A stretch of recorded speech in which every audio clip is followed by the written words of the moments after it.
All right, Drew. So if we were talking about how social media and internet technology has affected how people were informed and how their choices really affect that, and you were talking originally about the family aspect of it, which I do think is very crucial. We come full circle on that topic a lot. But realistically, let's talk about the pros and cons of all this information. Obviously, a significant pro is that you said yourself that we are now the most informed society ever in history. There is more information available to us than ever before. You do not have to go to the Library of Alexandria to now find out something. You can just Google it Yeah, I mean, think of or this. and go. Think of this, man. I'm a poor kid in Texas, right? I can't Mm-hmm. afford to go to MIT. I can Mm-hmm. go and access MIT's curricula for free. Mm-hmm. Yes. And that's incredible. That is tremendous. Mm-hmm.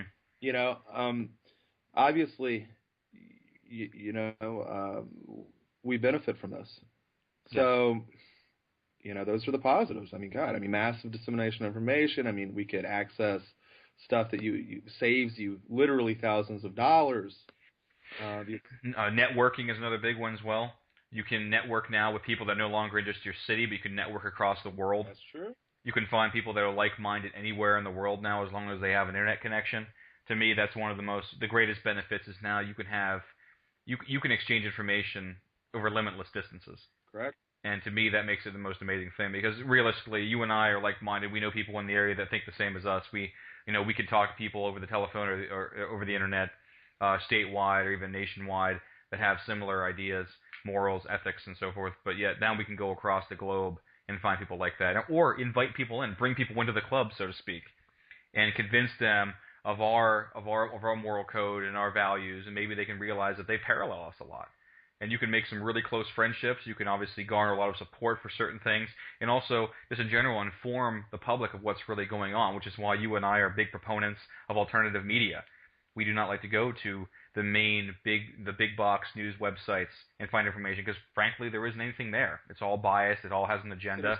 But you can go out and find someone's blog page or somebody else's information. Those micro journalists out there that just go out in the local cities and interview folks. Those guys provide some serious information because they actually ask questions that aren't scripted, and you can get a lot of information there. Correct. Yeah. Right on. What about the negatives? We're talking positives now. The best parts of the internet and social media. What are the negatives? Well, I'm going to add a little bit to the positive there. I mean, Sure. obviously, the social media platform is huge in terms of positive. I mean, look at something like the Arab Spring or the Jasmine Revolution that took place in China 2 years ago. Yes. Okay, these were totally facilitated by social media outlets, Twitter. Very good. Very good point.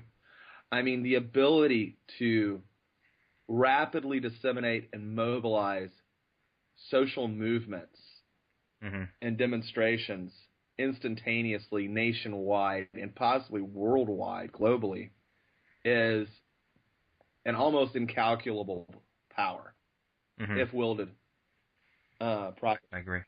I mean, talk about something that's scary and is dangerous and scares the power structure. Mm-hmm. I mean, what did China do?